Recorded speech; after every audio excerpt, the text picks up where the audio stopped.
नमस्कार, बहुत स्वागत। न्यूज़ 18 के डिजिटल प्लेटफॉर्म पर हैं आप और आपके साथ में ललित प्रजापति। अंकुर सर भी हमारे साथ हैं। दरअसल एक बड़ा घटनाक्रम हुआ है और ये जो बड़ा घटनाक्रम है इसे डिकोड करने की ज़रूरत है। ये तेल वेल के खेल जो हैं ये बहुत छोटी चीज़ है, इसे व्यापक तरीके से समझेंगे। बड़ा घटनाक्रम क्या है? पुतिन और प्रधानमंत्री मोदी की फ़ोन पर बातचीत, इसको डिकोड करेंगे और उसके कई मायने हैं। सर, फ़ोन पर बातचीत, और ये हाल फिलहाल में दूसरी बार, जबकि अलास्का मीटिंग के बाद पहली बार ये बातचीत हुई है। हाँ बिल्कुल ललित, जैसा आपने बताया अपने दर्शकों को बता देते हैं कि प्रेसिडेंट पुतिन ने प्रधानमंत्री मोदी को फ़ोन किया। और ये फ़ोन कब हुआ? ये फ़ोन तब हुआ जब अलास्का में प्रेसिडेंट डोनाल्ड ट्रंप और पुतिन के बीच में एक मुलाकात हो चुकी है। और ये माना जा रहा है कि भाई अब बातचीत जो सीज़ फायर या संघर्ष विराम को या युद्ध ख़त्म करने को, वो अंतिम दौर में पहुंच चुकी है।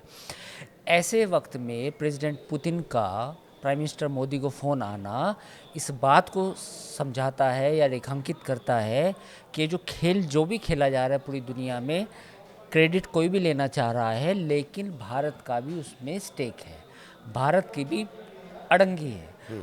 अगर इंडिया ये गेम नहीं करेगा तो फिर ये जितना भी खेल हो रहा है उसमें मतलब सब अपने अपने आप को खिलाड़ी मान रहे हैं। तो इस ट्वीट का मतलब ये है, इस पोस्ट का मतलब ये है कि भारत ने बताया कि भैया मैं भी एक खिलाड़ी हूँ। और प्रेसिडेंट पुतिन का फ़ोन आना मोदी को, वो एक अलग दिशा में इशारा कर रहा है। कुल जमा वो कि हर बात का वो अपडेट देना और भारत को अपडेट देना। मतलब ये कहा जाता है कि मॉस्को बीजिंग के जो रिश्ते हैं, तो हाँ, बीजिंग, हाँ मॉस्को बीजिंग के जो रिश्ते हैं, दिल्ली और मॉस्को के जो रिश्ते हैं वो उससे कहीं कोई कमतर नहीं है। अगर पुतिन फ़ोन कर रहे हैं तो ये भी मानी है। इसे ऐसे समझ सकते हैं कि जो प्रेसिडेंट ट्रंप की इस समय जो अमेरिका में आलोचना हो रही है, वो इस तरीके को लेके हो रही है कि भारत जैसा एक महत्वपूर्ण सहयोगी आपने खो दिया, क्योंकि आपने उस पर टैरिफ लगाया, कुछ कठिन शब्दों का प्रयोग किया, जिसमें वो शब्द हैं डेड इकोनॉमी बोला, तमाम तरह की सारी चीज़ें बोली। लेकिन जब आप ऐसा करेंगे तो भारत के पास क्या विकल्प है? भारत के पास विकल्प ये है कि वो रूस के खेमे में जा सकता है। ऑलरेडी रूस हमारा सहयोगी रहा है, लेकिन वो खेमाबंदी उस तरीके से नहीं थी। पिछले 10-15 सालों में जो भारत और अमेरिका के ताल्लुकात थे वो बहुत अच्छी दिशा में आगे बढ़े थे। उसकी बहुत सारी वजह हो सकती हैं, लेकिन प्रेसिडेंट ट्रंप का जो बार बार जो ट्रूथ सोशल पे जो लिखना, वो कहीं ना कहीं चुभ रहा था। अब अमेरिका को इस बात का आशंका होनी चाहिए कि अगर भारत के रिश्ते चीन और रूस के साथ बेहतर हो गए तब क्या होगा? अगर भारत चीन के साथ ट्रेड की जो मसले हैं वो और बेहतर तरीके से सुलझाने लगे, सीमा का जो विवाद है वो भी ठंडे बस्ते में चला जाए, तब क्या होगा? तब क्या अमेरिका को चाइना थ्रेट नहीं नज़र आएगा? तब क्या रूस अमेरिका को थ्रेट नज़र नहीं आएगा? तो ये जो वर्ल्ड पॉलिटिक्स में, जियो पॉलिटिक्स में जो भी खेल हो रहा है, इसमें भारत ने कहीं ना कहीं बताने की कोशिश की है कि आपने जो 15 सालों की मेहनत थी, जो ताल्लुकात बेहतर किए गए थे स्टेप बाय स्टेप, वो आपने ख़राब करने की कोशिश की। तो भारत भी कहीं ना कहीं चुप नहीं बैठेगा, संकेत देगा आपको, दुनिया में एक मैसेजिंग देने की कोशिश करेगा कि रूस यूक्रेन के युद्ध में भारत का भी स्टेक है, भारत की भी हिस्सेदारी है। और भारत के कहने पे या भारत ने रूस को राजी किया है कि भाई आप युद्ध ख़त्म कर लो, कोई बात नहीं, पूरी दुनिया के लिए अच्छा संदेश चला जाएगा। वहीं भारत ने ये भी स्पष्ट किया था कि हम रूस से तेल जो इंपोर्ट है वो बंद नहीं करेंगे। एक रिपोर्ट तो ये भी आई थी कि हमने जुलाई में करीब 2 मिलियन बैरल पर डे मंगाया है तेल। ये जो पुराने आंकड़े हैं उनसे ज़्यादा है। हाँ। एक और बड़ी जो दिलचस्प बात है कि अमेरिका ने जिस तरह से कहा, या जो जिसका ट्रुथ का आप जिक्र कर रहे थे अभी, हाँ, ट्रुथ सोशल की डेड इकॉनमी बोल देना, ऐसा लगता है कहीं ना कहीं कि अमेरिका को भी ये अंदाज़ा नहीं होगा कि भारत इस हद तक जाकर रिएक्शन करेगा या रिटेलिएट करेगा, या ये भी हो सकता है कि हम मुलाकात करना शुरू कर दें, हम चीन से भी मुलाकात करना शुरू करें, हम रशिया से भी। यहाँ ऐसा लगता है कि अमेरिका फेल हो गया, ट्रंप फेल हो गया। ऐसा नहीं है, अमेरिका को भी अंदाज़ा होगा कि अगर आप भारत को अलग थलग करने की कोशिश करेंगे तो भारत के पास विकल्प हैं। पहला तो मैं एक अपडेट ये भी दे दूं कि जो ट्रेड डील की जो बातचीत होनी थी वो आजकल में शुरू होनी थी, वो नहीं हो रहा। 27 अगस्त से जो टैरिफ हैं वो इफ़ेक्टिव हो जाएंगे। तो 27 अगस्त से टैरिफ इफ़ेक्टिव होने का मतलब ये है कि वो सामान भारत नहीं बेच पाए, क्योंकि उसकी मांग खत्म हो जाएगी। 50% टैरिफ कोई बर्दाश्त नहीं कर सकता, कोई प्रोडक्ट कहीं नहीं चल सकता दुनिया में अगर उस पर टैरिफ ही 50% हो। तो जो ट्रेड वाला मसला था वो अभी भी अटका हुआ है, नंबर 1। नंबर 2 पॉइंट ये है कि भारत ने ट्रेड डील की बातचीत करने की कोशिश की तो अमेरिका थोड़ा उसमें नानुकुर कर रहा है। तीसरा इसमें पॉइंट ये है कि रूस के साथ भारत ने एक तरह से नज़दीकी दिखाकर, और चीन के साथ भी, चीन के विदेश मंत्री भी भारत आने वाले हैं, तो ये सब दिखा के अमेरिका को मैसेजिंग दी है कि जो आप करेंगे भारत भी कहीं ना कहीं उसका करेगा, उसका जवाब देगा। वो थोड़ा सा जवाब वैसा नहीं हो सकता जैसा प्रेसिडेंट ट्रम्प करते हैं कि एक बड़ा सा लंबा सा पोस्ट लिख देंगे, उसमें तरह तरह की बातें होंगी, उसमें डेड इकोनॉमी बोल दिया जाएगा, कुछ भी बोल दिया जाएगा कि आप डेड इकोनॉमीज़ हैं, आप डूब जाएं, मुझे कोई फ़र्क नहीं पड़ता।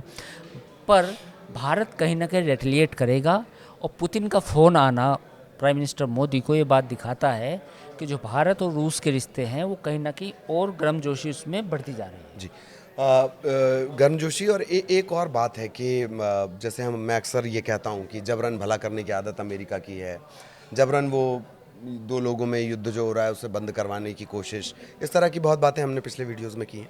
एक मैं आपको हेडलाइन सुनाता हूँ सर, भारत ही असली खिलाड़ी। ये न्यूज़ 18 के पोर्टल पर ये पूरा एक विश्लेषण छपा हुआ है संपादकीय दृष्टिकोण से। इसका एक पॉइंट है, यूक्रेन और रशिया के बीच मध्यस्थ की भूमिका। क्या प्रधानमंत्री को इस तरह से फ़ोन करना और एक तरह से मैसेज अमेरिका को भी जाएगा कि नहीं नहीं, मीडिएटर हमारे पास बहुत सारे हैं, बातचीत के लिए हमारे पास बहुत सारे मंच हैं, आप अकेले चौधरी ना बने। क्या इस तरह की भी ये बात हो सकती है? बिल्कुल हो सकती है, और भारत का रोल रहा है। अभी अजीत डोभाल गए थे वहाँ पर, अजीत डोभाल जाने के बाद उन्होंने प्रेसिडेंट पुतिन को न्योता दिया भारत आने का। तो भारत ने अपना गेम चला है। भारत ने अमेरिका को ये दिखाने की कोशिश की है कि गुरु, जो रूस की जो नब्ज़ है वो हमारे पास है। आप पुतिन पुतिन करते रहते हैं, आपको ये समझना पड़ेगा कि पुतिन के रूस, इंडिया और चाइना, आपको किसी के साथ भी डील करनी है तो बाकी लोगों के साथ आप कुछ नहीं कर सकते। इसकी मैसेजिंग ये है, यानी कि आप रूस के साथ युद्ध ख़त्म करना चाहते हैं, लेकिन साथ ही आप भारत और चीन को भी कमतर नहीं आंकेंगे। आपको उनके साथ ट्रेड डील करनी पड़ेगी, बातचीत करनी पड़ेगी। ऐसे नहीं चलेगा कि आप चीन को धमका दें, रूस के साथ डील कर लें, भारत को धमका दें, चीन के साथ डील कर लें। क्योंकि अब जो जियोपॉलिटिक्स है वो चेंज हो रही है। चेंज ऐसे हो रही है कि ये तीनों जो मुल्क हैं जो चाहते थे काफ़ी लंबे समय से, भारत तो उस तरह नहीं चाहता था, पर रूस और चीन ज़रूर चाहते थे कि पूरी दुनिया बाइपोलर बने, नहीं मल्टीपोलर बने। तो भारत उस तरह से नहीं था, क्योंकि भारत 10-15 सालों से अमेरिका से कहीं ना कहीं सहयोग कर रहा था, स्ट्रेटजिक रिलेशन थी। क्वाड में हम उनके साथ थे। भारत के करीब 5 मिलियन लोग वहाँ रहते हैं जो भारतीय मूल के हैं। तो तमाम चीज़ें थी, जो रिश्ते थे वो नए लेवल पे जा रहे थे। लेकिन जो पुतिन ने जिस तरीके से प्रेसिडेंट ट्रम्प ने जिस तरह से पिछले 2 महीने में जो बयानबाजी की, उससे कहीं ना कहीं दोनों देशों के जो रिश्ते हैं वो तल्ख हो गए। तो ऐसे में अब भारत के पास भी एक चांस है कि भाई आपने तो कोई शर्म लिहाज नहीं रखी है, आंखों का पर्दा होता है, हाँ, है ना। अब भाई आपने जो आंखों का पर्दा नहीं रखा, तो हम भी क्यों ना खुल के रूस के साथ बैटिंग कर लें, क्यों ना हम चीन चले जाएं, क्यों ना हम एससीओ की मीटिंग में चीन चले जाएं, उनके विदेश मंत्री को बुला लें। तो ये तमाम तरह की बातें हैं। तो अब ये प्रेसिडेंट ट्रम्प को देखना होगा। हालांकि पूरी दुनिया में मैसेज तो गया है कि पुतिन जो भी डील करेंगे कहीं ना कहीं उसमें वो भारत को भी विश्वास में लेंगे, और उनका एक सहयोगी है चीन। आप उनकी आलोचना भले करें, पर चीन और रूस के जो रिश्ते हैं वो एक अलग लेवल पे हैं।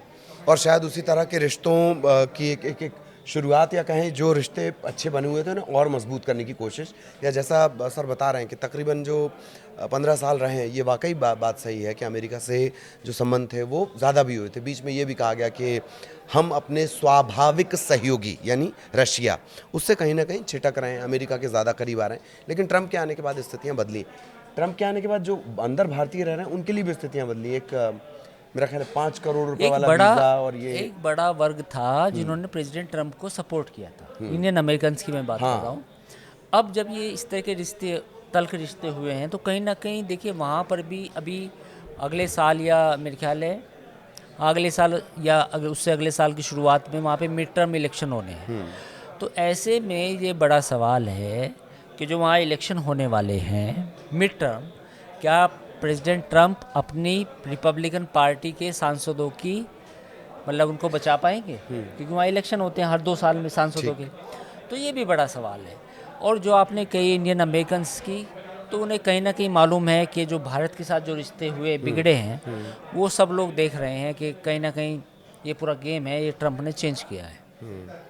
तो इसका नुकसान भी कहीं ना कहीं ट्रम्प उठाएंगे। हो सकता है बाई इलेक्शन में ज़रूर हो सकता है, इसमें कोई दिक्कत वाली बात ही नहीं है कि और इलेक्शन में नुकसान ना हो। और एक फाइनल कमेंट, हम वापस अपने जो मूल जहाँ से हमने चर्चा शुरू की थी, प्रधानमंत्री मोदी से जो फ़ोन पर बातचीत की गई है, इस परिप्रेक्ष्य में अगर हम रशिया यूक्रेन युद्ध को देखें तो कहा यह भी जा रहा है कि रशिया अपनी शर्तें मनवा लेगा।